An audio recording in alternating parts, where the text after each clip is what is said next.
Welcome to Indiana Newsdesk. I'm Joe Wren. Well, people are using words like crisis, unprecedented, and disaster to describe the situation many Midwestern farmers are in this year. The United States Department of Agriculture estimates over 500,000 acres in Indiana are unplanted because of the wet spring, and that number is expected to rise. And the trouble extends beyond just farmers. The suppliers they rely on are also feeling the effects of this spring's unusually high number of rainy days. As Brock Turner reports, the impacts are far-reaching and could even impact the communities they call home. Seasons like this test Jeff Demmerle's patience. It's very rare to have this barn with much product left of anything. So most of the corn and the pallets and boxes and some of the stuff that's laying around today is all sent back. Usually this time of the year, he's cleaning out his storage barn. But this year, it's different. He still has dozens of pallets of corn seed that were supposed to be planted over a month ago, and bags of soybeans are stacked nearly to the ceiling. Demmerle runs a seed and fertilizer business. When farmers can't get into their fields to plant, they don't need to buy seed or fertilizer.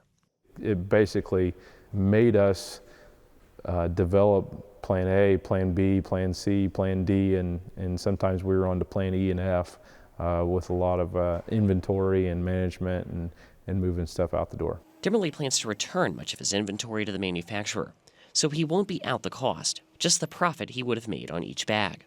Surveying fields here in White County, many of them are at least planted, but the way they look varies significantly.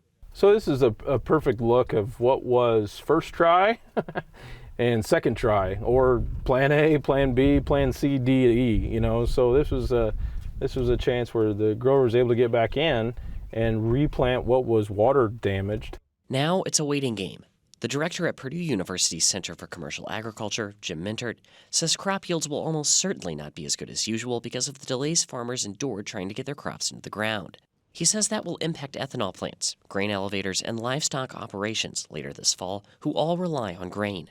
The dominant impact is, first of all, on farmers. Then the secondary impact is on those input suppliers. But as you kind of point out, a number of those input suppliers do more than just sell the good. They actually help in terms of providing equipment, in some cases providing someone that comes out and actually applies an input to a field. Those suppliers include Joshua Pollard. Pollard manages the applications of fertilizer and other chemicals for farmers across the Midwest at Sellersburg, Indiana-based AgMax Helicopter. This spring's wet weather has forced his company to abandon its usual timelines. He says business increased earlier in the season with farmers using the helicopter to do work they normally do themselves. It was still too wet to get over the top of the ground with the ground rig, so they had to call in the aerial assault in order to just get the normal job done that normally is pretty easy. Basically everything we do relies on farmers, and so if they're impacted, then we're impacted. While the beginning of the season presented an opportunity for Pollard's company, the continued rain and flooding means his business will suffer in the long run. But ultimately, long term, now that we're starting to spray, I think our numbers are going to be impacted negatively. Just because there's fewer fields planted, maybe half the fields drowned out. I really think acres are going to be down.